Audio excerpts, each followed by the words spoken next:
see. Okay, here we go. So I will say this first lesson, yes, SOHCAHTOA is necessary, but that was only necessary for us to know the unit circle. So you're not going to see questions like this on the test. You're not going to have to type in anything. You're not going to have to solve a triangle. So really 1-1 or 11-1, nothing is going to be on there, okay? So we can just kind of skip through that. But those ideas are necessary. It's not that's more of the geometry review. We now are doing the more advanced stuff. So nothing really from 11-1. Okay, then 11-2, I would say the only thing that you need to know from 11-2 is the coterminal angle. So I'd maybe put a star next to that. You do need to know how to find that coterminal angle, especially for whenever we're trying to find the exact values. You would have to find something that's coterminal. You don't really need to know anything about the reference angles. You need to know it, but like it's not going to be tested, if that makes sense, okay? Radians, you need to know what radians and degrees are. So on the page converting between degrees and radians, you will still want to know those conversions, right? We want to be able to go back and forth and understand that degrees and radians are both measurements of an angle. They're just different units, okay? You can convert back and forth between the two.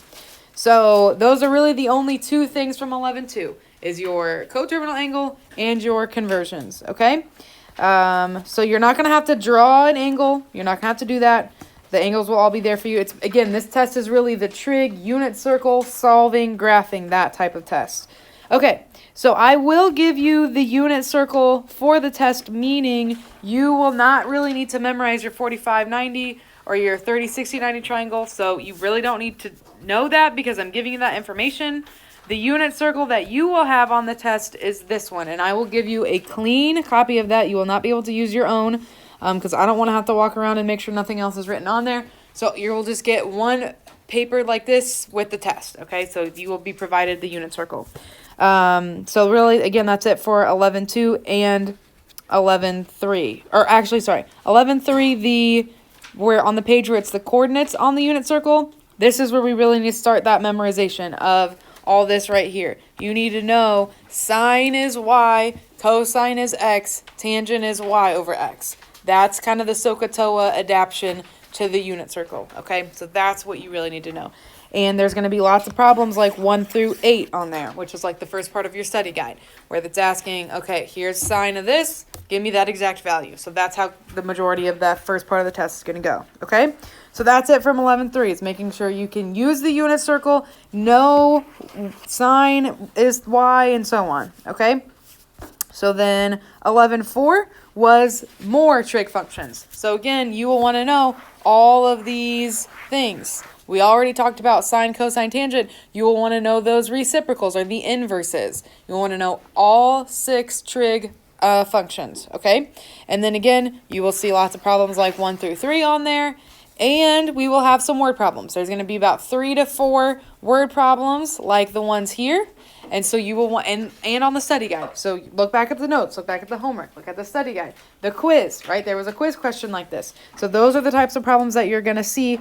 And what I would memorize from this is this information right here. Behaviors of trig functions in the quadrants. Because if you don't know that, number 6 is going to be really hard. If you're given the problem where you're not given the quadrant and you have to kind of set it up yourself, that's going to be a little bit more difficult if you don't know what signs you have. All right? So kind of think about memorizing that, maybe rewriting that chart again. Those are what you need to know from 11-4. So your reciprocals, that behavior of your trig functions in each quadrant, and those word problems. Okay? So that's 11-4. So then let's jump to 11-5. That's just pretty much everything. Everything here. So this whole bottom section where you need to know what each number in context of your function is doing, you need to know that, right? You need to know your amplitude. You need to know, I also circled here, the period, to find your new period, is 360 over b or 2 pi over b. That's another formula you will want memorized. But yeah, graphs, you have to know all of that stuff, right? Otherwise, you're not going to be able to graph it. So the graphs will look like the ones on the study guide, on the quiz, on the homework, you know, nothing too crazy. So there'll be some graphs on there. And then last, and that's day 1 and day 2. So I'm just going to jump through, right? Day 2, same thing. Know those formulas. Okay, now 11-6. 11.6 really was just a review over the period and the frequency. So again, 11.6 was just the only thing there is that 2 pi over b, 360 over b. Same thing, we've already talked about that. So really, again, nothing from 11.6 because we already talked about it. And then finally, the last little thing you need to have memorized, not little, I guess, this entire page, right? You need to know all 3 trig identities. You need to know your reciprocals. You need to know how to rewrite tangent and cotangent in terms of sine and cosine. So all of this information here you will want to have memorized, okay? So it's a lot, but like I said, I wanted to let you know what's not going to be on the test. So I would not really look over 11.1 or 11.2 too much. There's not going to be anything on there. It's really just the unit circle and the applications with that, okay? So no just general triangles that you're trying to prove, no drawing angles. Don't waste your time on that. Just look at the study guide and the things that I said, okay? That's what we want to focus on. Since we're at the end, I don't want you wasting your time on things that aren't going to be on there. Okay, so let's go ahead and do one study guide question together. It was 21. I know I kind of mentioned that last class that we were going to do 21 on the study guide together. So we'll try that. See how it goes. And then, yeah, I think, so we'll do that. Then we'll do a couple unit circle review. And then you have the rest of time. So let's try one more. And this one is a little bit harder than, you won't see one this difficult on the test, okay? But so that's why I wanted to go over this one.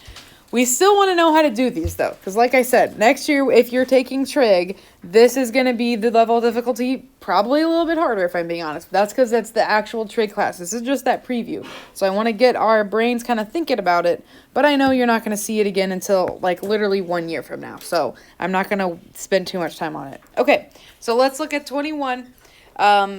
I would just go ahead and write everything in terms of sine and cosine, okay? That's your step 1 for everything. If you have things that are not sine and cosine, I would turn it into that and then go from there. So tangent can be rewritten as sine over cosine, and this is all over cosine x plus 1. That is equal to tangent, which again we can rewrite as sine over cosine, okay?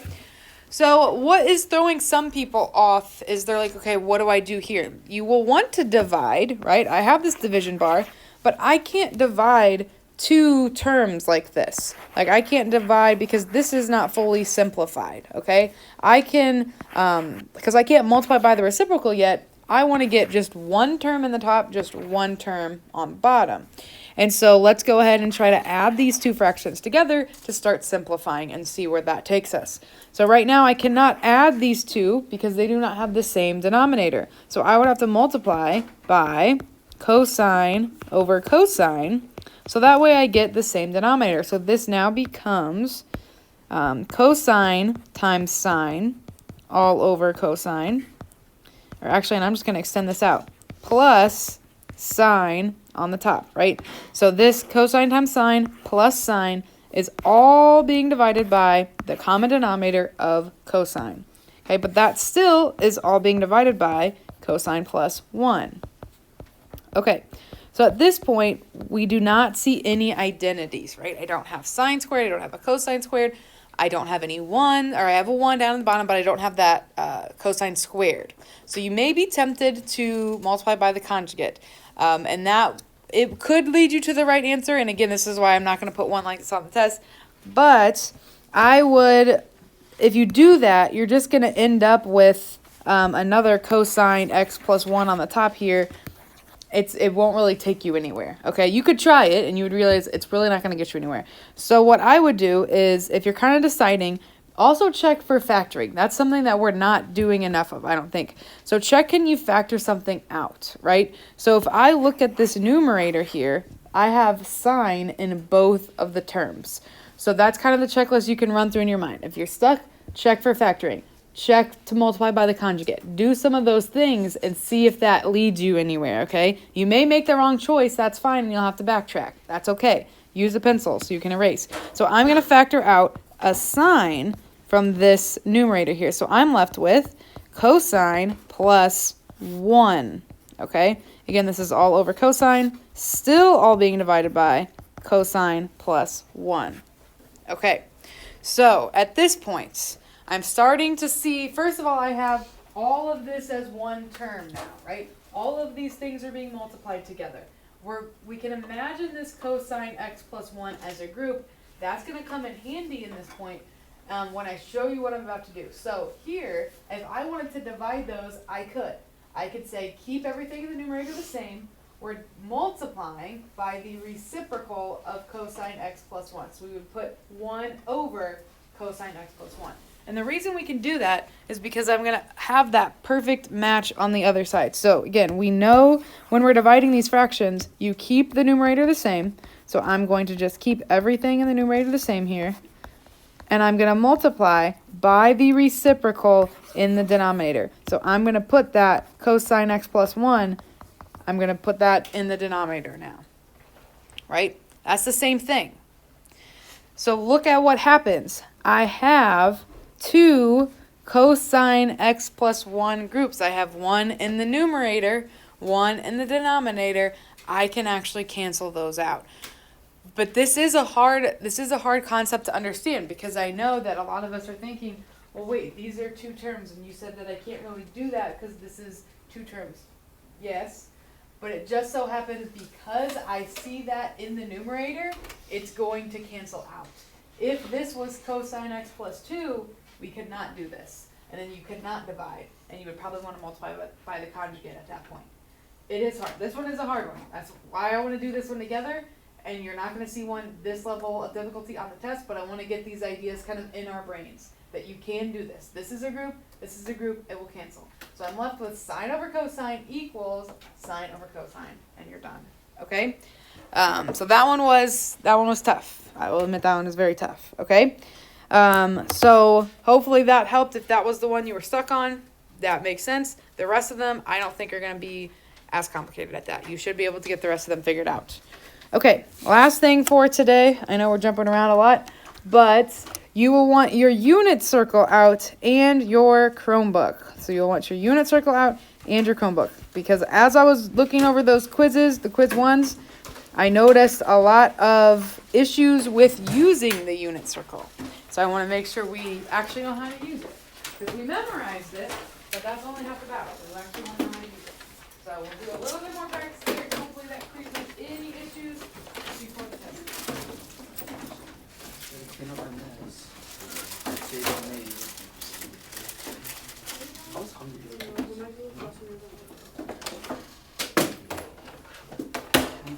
Miss Reinhardt, do we have to go to Google Classroom?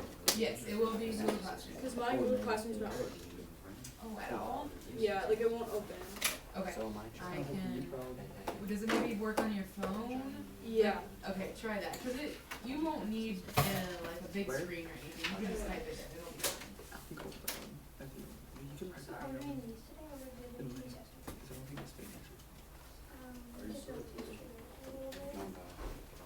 Okay.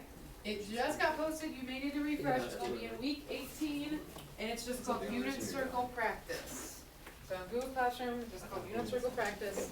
It's just a couple problems here, just to make sure we're on the right track. Okay. It should be this here. Okay. So, these first 3 we're going to do together, and then the last 3 you're going to do on your own. All right? So let's kind of look at our unit circle. We're going to start off easy. The first example is just sine 135. So if I'm given the instructions, find the exact value, meaning you're not typing this in. I had some people give me decimals. I don't want the decimal. I want the exact value. So we will locate 135 degrees on my unit circle, which is right here. And sine is what ordered pair? The x or the y? The y. So again, that's why I said you need to have that memorized, because your answer is literally just root 2 over 2. That's it. That's all we're doing, is we're identifying that location, and then you're telling me, because it's sine, that's the y value. Cosine is the x. Tangent is y divided by x. So some people were giving me answers with pi. Some people were giving me answers with a 4 or a 5 or a 6. You're not going to have that. The only numbers that you're going to see are 1, 2, and 3, and you may have some roots. These are your answers, or like dividing them, right? Or maybe you have to rationalize if it's flipped. So if you have anything else, you are definitely on the wrong track, okay? So now let's look at cotangent pi over 2. Okay, cotangent pi over 2. So that one, what is cotangent? What is the inverse of cotangent? Good, good. Okay, yes. So cotangent would be x over y because that's the opposite of tangent, and tangent is y over x. So perfect. You can, yes, memorize that cotangent is x over y. So I can take the x coordinate plane or coordinate point of that pi over 2 line, which is 0, and I can divide that by the y value, which is 1. What is 0 divided by 1? That one is 0. If you divide by 0, that's where it gets undefined. And so yes, I had some people on the quiz give me undefined when it should have been 0 and vice versa. So you cannot divide by 0. That is an invisible math rule on the poster, like kind of in front of the lamp, okay? So if you forget, look up there. So you cannot divide by 0. So your answer for cotangent would be 0. But if it asked tangent pi over 2, you would have to tell me undefined, okay? So then let's look at the last one. Cosecant 675. Is 675 on my unit circle? No. No. So what do I have to do? Minus. Good. So this is why I said you will need to know some of those you need to know what coterminal means. You will have to find a coterminal angle to 675, which is 315. So really we're locating 315 on mine. And cosecant. Cosecant is the inverse of what? Sine. Okay. So what I like to do is I find, well, what is sine? Sine is, again, the y value of this point, which is negative root 2 over 2. So cosecant would flip that. All I'm going to do is I'm going to say, okay, well, then cosecant would be negative 2 over root 2. But we don't like our answers like that. So if you left that on the test, you would just lose a point for not being simplified. But technically, negative 2 over root 2 is your answer. It's just not simplified. So we will want to rationalize. So I get negative 2 times root 2 all over 2. But then your 2's cancel. So we really just get negative root 2. All right? So hopefully that maybe clears things up a little bit. I had a lot of people just giving me numbers where I'm like, I don't even know where this came from. So again, you're only using the unit circle. That's it. Like any of these are your answers. You will not have any other combination of answer. All right? No pi's, no decimals. That's how we use the unit circle. So go ahead and try those last 3 on your own. And then that's all I have for today. So if you get them all right, great. You know you're on the right track. Use your last 20 minutes to your advantage. Ask me questions. We can go over my problems. Library, so I can hear on my calculator. Yes, yes.